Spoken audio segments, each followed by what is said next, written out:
I'd like to talk about Beethoven's Pathétique Sonata and the first bars of the opening movement after the slow introduction.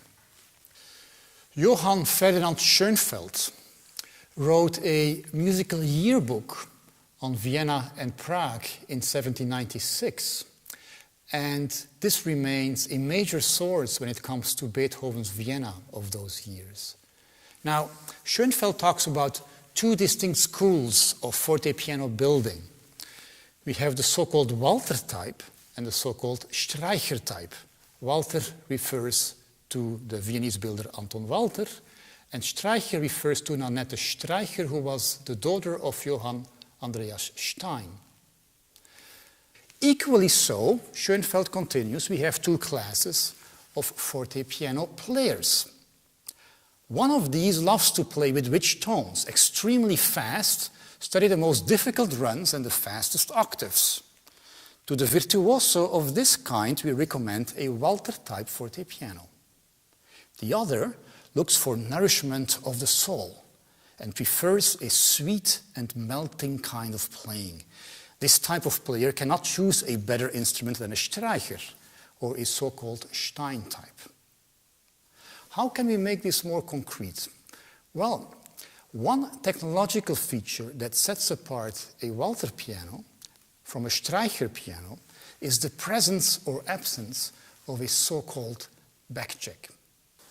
What is a backcheck or short check? Well, it's this part. You can take it out, you can put it in, and it's designed to catch the hammer as the hammer falls down. So you immobilize the hammers so you can strike it again relatively quickly. Or you can hit the key hard and the backcheck will catch the hammer. Now, if you don't have a backcheck, this is what would happen. The hammer bounces up again. Let's see if I find, oh, look at this one. This one is very loose. So you risk hitting the string more than once, twice, maybe perhaps even 3 times. Okay, let's now look at the opening bars. We see here Allegro di molte con brio, so extremely fast, virtuosic. Yet we start piano. We have in the left hand a so-called murky bass, very fast alternating octaves. And then we have in this bar crescendo. So Beethoven is asking you to add force on that fast movement in the left hand.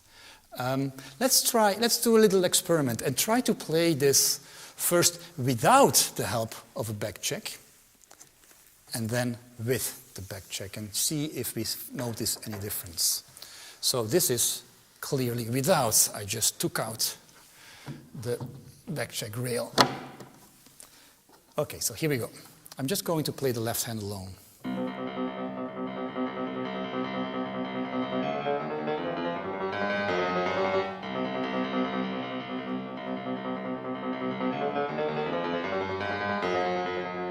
Sounds good, but I'm following the natural bounce of the hammer. I'm listening to what the action, the mechanics are doing, and I'm adjusting my speed to it.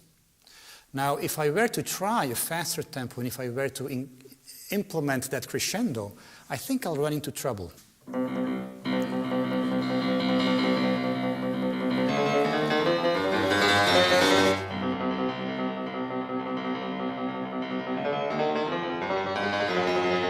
I miss a few of the notes, and if you were to look here visually, you can see that my hand movements and the hammer movements are not synchronized at all. It's all over the place.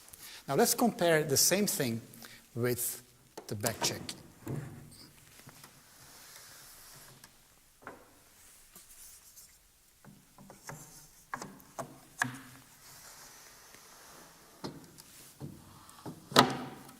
And I'm going to immediately try the fast tempo.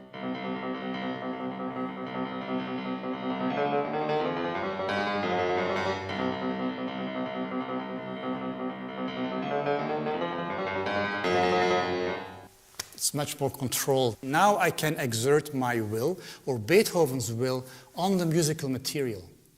And I control the technology, so to speak, thanks to that back check.